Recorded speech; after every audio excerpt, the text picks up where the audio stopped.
Hey everybody, this is Mrs. Velasquez, and I would like to welcome you all to week 3.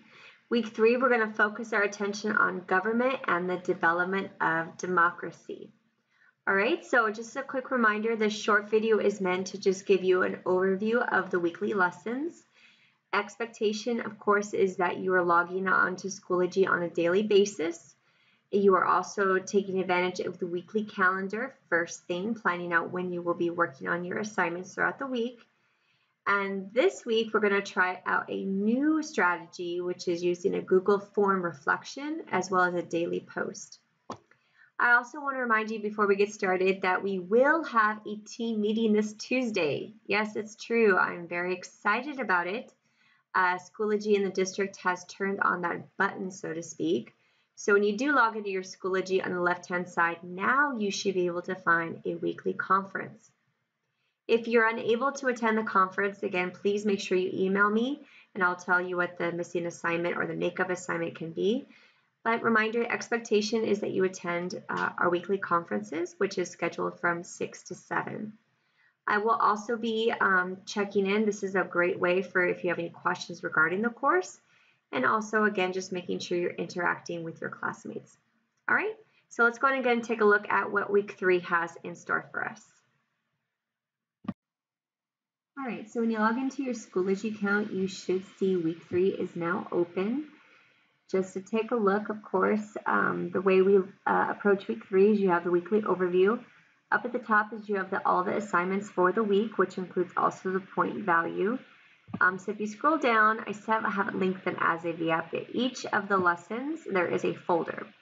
So for example, 3.1, if you take a look, we are trying something out new, and at the team meeting on Tuesday, I'm really curious your feedback of how you like the Google form. Some other e-learning teachers are utilizing this strategy.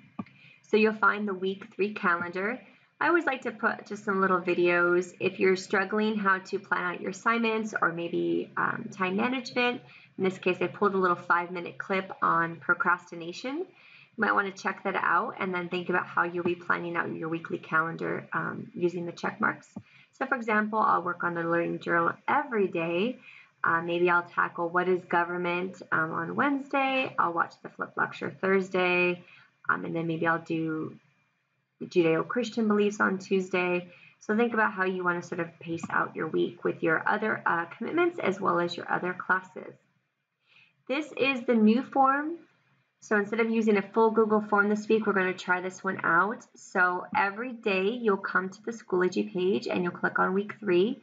You'll open up the Google form, and every single day you'll simply just put in your first name, last name. You'll choose the day you're reflecting upon. So tomorrow, Monday, you'll open this up. You'll choose Monday, and then you'll choose again to either talk about, we call it the rosebuds or the thorns. Is there something that went well? Is there something interesting? Is there something you're struggling with? So that's where you will simply just hit submit at the bottom, and it will send it directly to me. This will also help us prevent waiting to the last minute on those daily reflections. So if you found the first week, maybe you fell a little behind and you maybe did all 3 reflections on one day, it's really important that you're thinking about the course, even though we're not in the seat face to face. You're still pausing, scheduling some time on a daily basis to think about what you should be working on, what you need to review, how are you learning things, reflecting on your learning process. So finally, at the very bottom, then you'll find the end of the week reflection. So reminder, this will be done at the close of the week, and this one is very similar, same questions that we wrote about in the Google form. So in a thoughtful paragraph, discuss something that again was interesting, something that was challenging, and this time I'm asking what's one goal you could set to help you be more successful next week. All right, so 3 Google forms, and like I said, we will see how this works out in week 3, and we'll kind of see what the team has to say about it on Tuesday. If you go back to week 3, click leave, we'll go ahead and open up our next lesson, which is going to be 3.2, what is government? Now in 3.2, we have 2 things to take a look at. So if you scroll down, we're going to focus first on a flip lecture, which is what is government. I'm going to introduce some basic vocabulary here. So for example, we'll talk about the definition of government. We'll talk about monarchy. We'll talk about dictatorship. And then we'll also introduce our focus, which is looking at democracy, the development of democracy. Now, what I like to do in my world history class in the seat-based, as well as what I would like to create online for you, is to be able to tie these ideas to the current world. So for studying government and looking at different types, what I pulled from us is I pulled for us a case study specifically on Venezuela. So if you open up Venezuela Explained, you'll find a couple resources. Number one, you'll find a short NPR clip that talks about the current crisis in Venezuela. If you are not aware of what's currently happening, I invite you, of course, to obviously pay attention. But I also invite you, a part of this course being in world history, is I would definitely start watching the news. Because I find that students tend to tune into history and pay attention and think about it if you're able to see parallels and patterns and themes in the current world today. So I've also pulled a short article. If you click here, there's a PDF file, and then Vox is a great resource. I love a lot of their videos I use in my classes. So it's a short video clip and you'll watch Vox. Now, I'm not asking you to take video notes, but I would suggest that you have your logbook or a piece of paper or notebook close at hand so you can jot down a note or two from the clip. After you've gone through those resources, this is the piece we're really looking at for this week, which is entering the discussion post. So I'm asking you to, part A, define government, and after learning about Venezuela, what form of governments are in the case study. Part B, explain what is the government doing or not doing to control and protect the citizens of Venezuela. And then part 3, I think, is a nice tie-in from last week's introduction of historical thinking questions. So I'd like you to try to develop 3 historical thinking questions, but using the categories. So the categories we used last week were, for example, cause and effect, change in continuity, turning points, using the past through their eyes. So based on those categories and looking back at some sample questions I provided you, I would like you to post at least 3 questions that your classmates can respond to. All right, later in week 3.3 is going to focus, like I said, specifically on Greek and Roman democracy. I'm going to ask you to look through your textbook and start taking a look at Chapter 1, Lesson 2. Now, my understanding is you should have a button that looks like this, McGraw-Hill. I will double check that. I'm at the district tomorrow, so I'll make sure that is accessible so you have access to your digital textbook. You're also going to be watching a flipped lecture on Greek and Roman democracy. And upon completing that flipped lecture, there will be a short review quiz for you guys to take a look at. Okay, so those will be the assignments for 3.3. 3.4 is we're going to build on our discussion of ancient Greek and Roman democracy and focus on Judeo-Christian beliefs. Now, in this particular piece, your textbook doesn't cover this directly, so I've actually attached a PDF.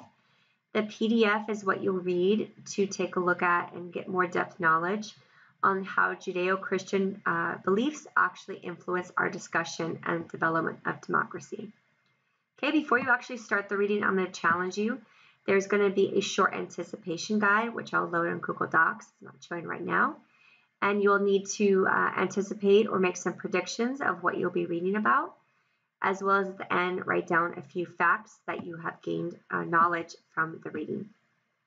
Okay, and then the last piece we're going to look at for this week is 3.5, which is kind of sort of summarizing your knowledge, looking at government and democracy, and focusing on a democracy digital one-pager.